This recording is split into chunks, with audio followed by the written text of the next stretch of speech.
Hey there, I'm Kobe Simmet from Best Practice TV, and today we've teamed up with OceanPaddler.com to go through some basic safety equipment and some on-the-water requirements for while you're training and racing this ocean ski season. Now, one disclaimer for you, just check with your local authority for the waters that you're paddling on. Now, we're on the lovely Sydney Harbour in Sydney, Australia today, and we've got special requirements local to Sydney and New South Wales, so it's important to look at your maritime regulations in your local area where you're paddling. Now, the second thing, on race day, check your race director's rules, check the race rules and the mandatory safety equipment for your race. And we're going to go through some of that generic equipment for you today. Now, one of the emerging best practices for ocean paddling is obviously high-vis clothing. Today I'm in bright orange, I've got the Fen rash vest on, I've got the best practice hat, and I've got the Ocean Paddler PFD. Now, your first piece of equipment, I think that goes without saying, is a PFD. Now, there's a bunch of different requirements out there internationally in the marketplace. Here in Australia, your PFD needs to be certified to an Australian standard if you're on maritime regulations, so when you're training, and if you're racing, you need to check your race director's requirements. Now, some of the complementary equipment for what you're doing out on the water when you're training or racing is obviously, with any surf sport, is a good quality leg leash like this one from OceanPaddler.com.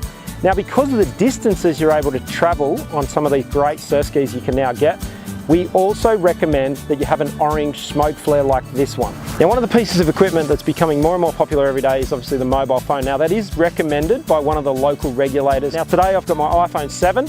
I've got the Road ID app installed, and we'll go through that later on. I've got it in a waterproof case.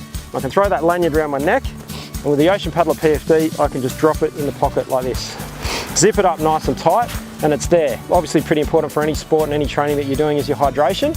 Now, this is the Fen water bottle. Today I'm paddling a Fen Elite S. I can drop the water bottle in the sleeve that fits at the front of the ski. I can take about 2 litres of water. Now, that's important for both racing and training. And the final piece of equipment that we're talking about today is lights.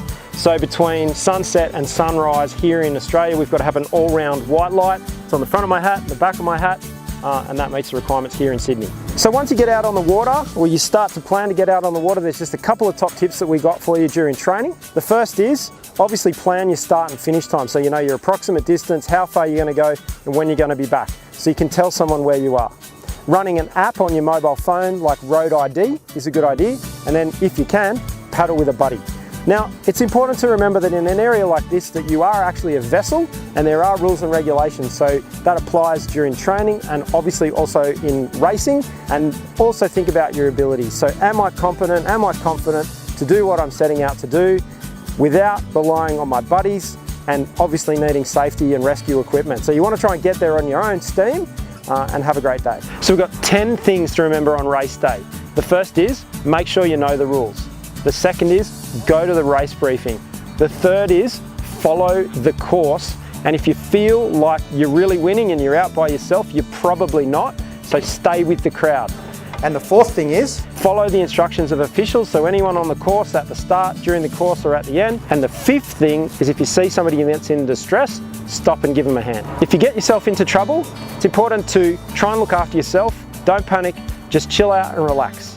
Now, if you can't get back on your ski, or if you're getting into trouble, raise the awareness of another paddler around you. If you're carrying your mobile phone or your safety devices, you've got those to use. So familiarise yourself with when is appropriate to use those things and how to get the attention of safety officials. Now, to help out the event organisers, if you do have a problem or if you pull out of the race, remember a couple of things. One, obviously, what's your race number? Also, make sure that you contact the event officials to pull out of the event. If you've got a timing chip, it's important to hand that back so that you can be taken off the register, and it's most likely going to be that you still need to comply with the maritime rules, which means giving way to really big vessels like ships and ferries and those sorts of things. So it's situational awareness. Reach out to oceanpaddler.com, either email them or contact them via their website. Now, if you do need any of this great equipment, it's all available on oceanpaddler.com. We'll see you next time. Best Practice TV and oceanpaddler.com.